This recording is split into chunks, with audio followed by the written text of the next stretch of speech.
to Cupcake Addiction's giant cupcake pinata tutorial, where I'll be showing you how to make a giant hollow chocolate cupcake filled with lollies and sweets, perfect for any party and great to make in advance.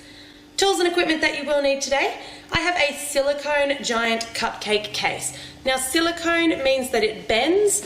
Silicone is what you need. You cannot use a metal cupcake tin, and if you're looking for these, they sell them a lot on eBay. Sometimes they're called big top, otherwise they're called giant cupcake cases or giant cupcake pans. So if you can't find them in your local store, have a look online. You shouldn't really pay more than about $10 for them. I've got just a teaspoon, I've got a spatula, a Ziploc bag, a pair of scissors. I've got some melted dark chocolate. Now I've melted 500 grams or about 18 ounces of dark chocolate, and I've added in about 50 grams or 2 ounces of Cofa, Crisco or shortening just to thin that dark chocolate out and make it spread a little bit easier so it's not quite so thick and chunky. I've got some peanut M&Ms. You could also use crispy M&Ms if you're not a fan of peanuts. I've got some mini M&Ms, and for the cherry on top, I'm just using a giant choc orange ball, but if you can't find these where you are, you could also use a red gum ball. Let's get started. Pop a few things to the side, such as the lollies. Now, to get the amount of lollies that I needed, I've basically just picked some different candies that I think my family will like, and I've filled the giant cupcake case. That's about a good measure for how many you're going to need to fill your giant cupcake. We'll pop those off to the side. Now we're going to firstly fill the mould. So if you've followed us through our giant cupcake chocolate patty pan tutorial, you will have done this before.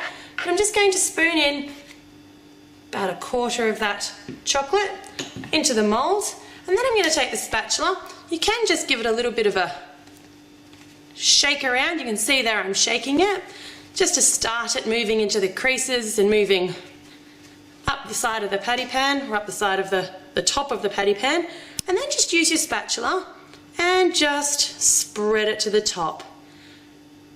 This is going to be our first layer, and for this giant cupcake pinata I'm going to do 2 layers like this on each half.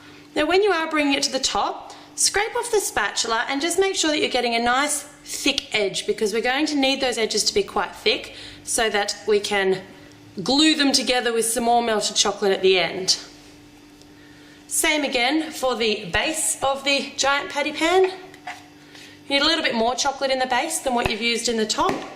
And once again, I'm just going to turn it. And while I'm turning it, I'm giving it a good shake. Alright, back to the spatula. And I'm just going to spread that up the sides. Don't worry if there's some little thin spots, that's why we're going to give it 2 coats.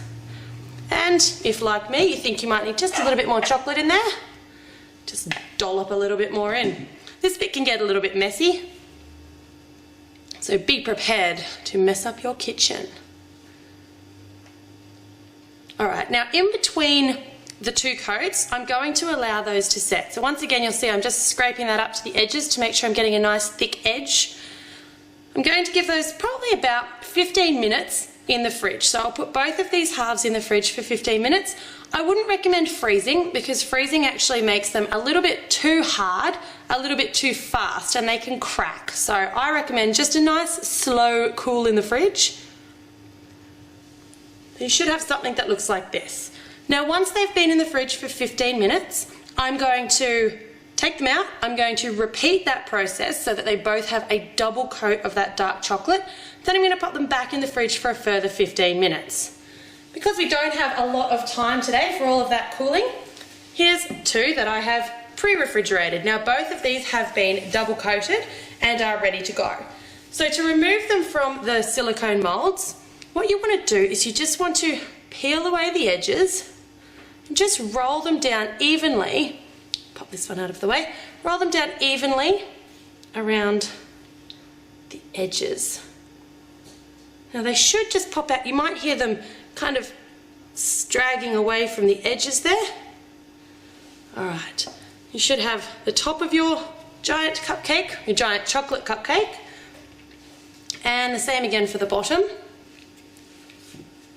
Just going to roll down the edges and evenly. Now when you get to the bottom of the giant bottom half, I suppose.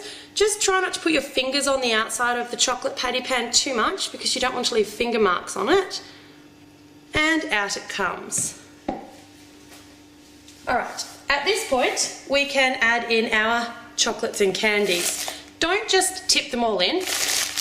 I recommend placing them in because you don't want to, I suppose, distribute the weight unevenly in that giant cupcake. So just nice and gently. It's going to hold a bit of weight because we've given it that double coat.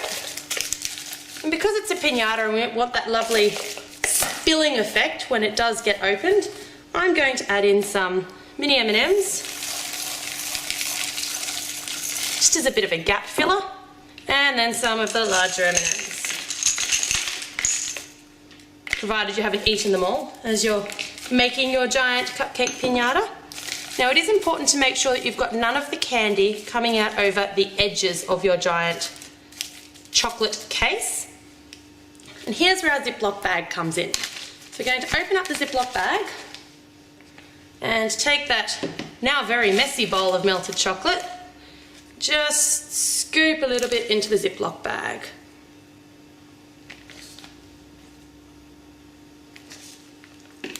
Alright, make sure you do up the Ziploc bag. The amount of times I've had chocolate spurt out the top because I haven't done it all the way up. And with our scissors, just cut off a little corner. Doesn't matter particularly what size it is, I just like something that gives me a little bit of control, and it's really just to make a nice neat edge. Now I'm going to, as you can see here, just pipe a bit of a snake or a bit of a generous edge along that thick edge that we left of the melted chocolate. You want to work quite quickly because your bottom of your patty pan will be cold from the fridge and you don't want that chocolate to start setting until we've attached the top half of it. So right to the edges as far as you can, taking any parts that the top is going to be able to stick to. Now gently pick up your top and sit it on top. You'll see there you've got a little bit of the chocolate coming out the sides. That's absolutely perfect. That means that we've got a nice even fit. So just center it on the top of your cupcake base and then just give the edge a little wipe off. And that's just going to neaten things up. But you want a little bit of chocolate coming out the sides because that means that you've actually stuck. Alright, I just had to wash my hands because as I mentioned this is quite messy work. Now I've got just an iced cake board, a wooden iced cake board.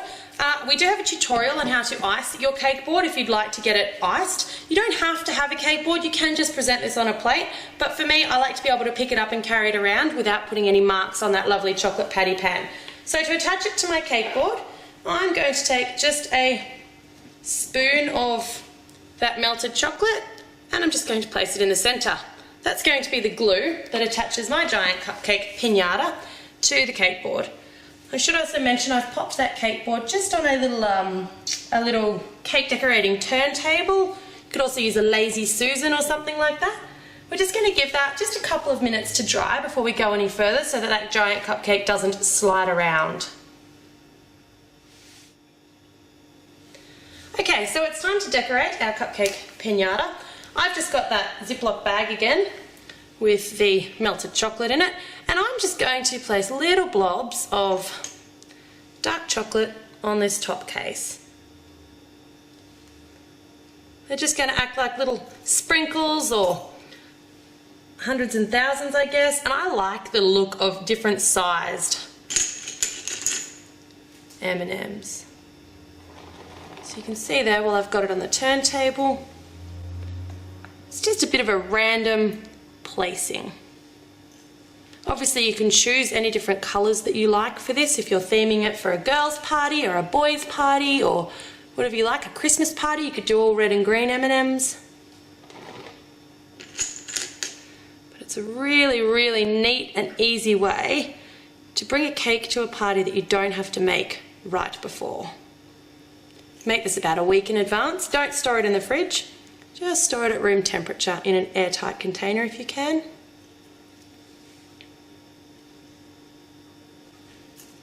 If you love our tutorials, make sure that you subscribe to our channel.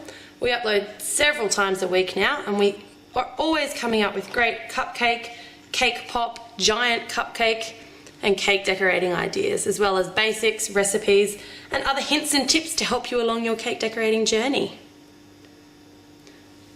Just placing those last few. As I said, you can have as many or as few as you like here.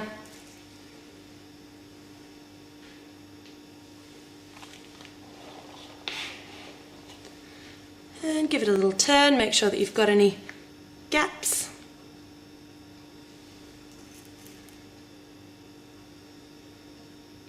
Alright, for the big finale, I'm just going to, nice little blob of that melted chocolate.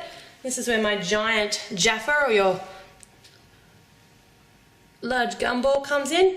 And I'm just going to place that on top. You may need to support that with fingers just for a couple of minutes until it fully sets. That one seems to be